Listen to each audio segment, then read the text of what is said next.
Dion Benigisel, laas hoofkarakter in Infanta, is weer die hoofkarakter. Was dit maklik om weer in sy kop te kom en hou jy van hom as karakter?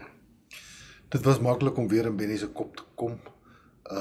Met Infanta het ek 'n lang pad met hom saamgeloop en dit is baie makliker om in 'n bestaande karakter se kop terug te kom as wat dit is om hom van voor af te skep.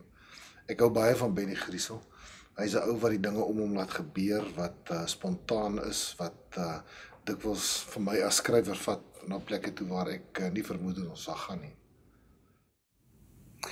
Dion, die verhaal ontvou teen 'n onhebbelike tempo en die spanning raak byna ondraaglik. Hoe kry jy dit reg om 'n spanningslyn deurgangs te handhaaf? Ek weet nie, as daar 'n resep was het ek hom al gepatenteer. Ek dink dis 'n sekere bewustheid dat 'n mens die storie moet laat loop. Ek dink 13 uur se storie was uit die aard van die verhaal was makliker om dit mee te doen, 'n voortvlugtige meisie en jy wonder die hele tyd gaan Benny Griesel haar kan red. So in daardie terme was dit makliker.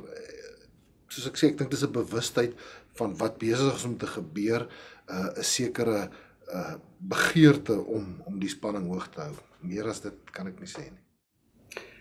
Hoe moeilik is dit om twee verhaallyne in 'n roman gelyk te hanteer en uiteindelik te integreer?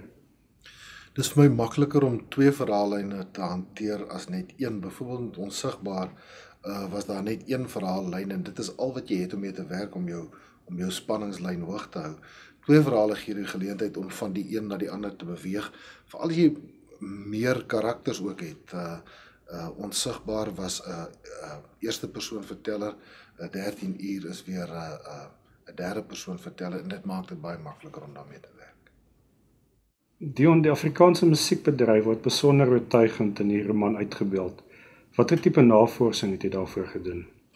Ek het baie navorsing gedoen. Ek het die eerste plek waar ek gaan aanklop het, was 'n platemaatskappy gewees waar ek baie vrae gevra het, dikwels ook ongemaklike vrae, maar veral oor die administrasie, want ek wou weet hoe word kunstenaars betaal, en dan het ek ook met 'n klomp kunstenaars gepraat, klomp informele gesprekke gehad met net omtrent ek wil sê die top 10 Afrikaanse kunstenaars, maar veral Teens Jordaan het vir my geweldig baie van sy tyd beskikbaar gestel en ek is vir hom baie dankbaar.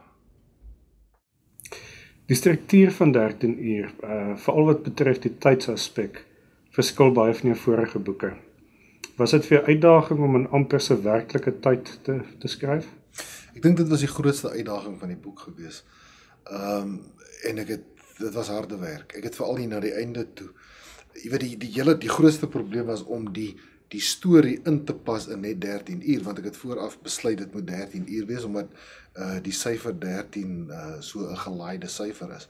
So die groot probleem was om dit in te pas binne 'n spanningsverhaal struktuur in die ure.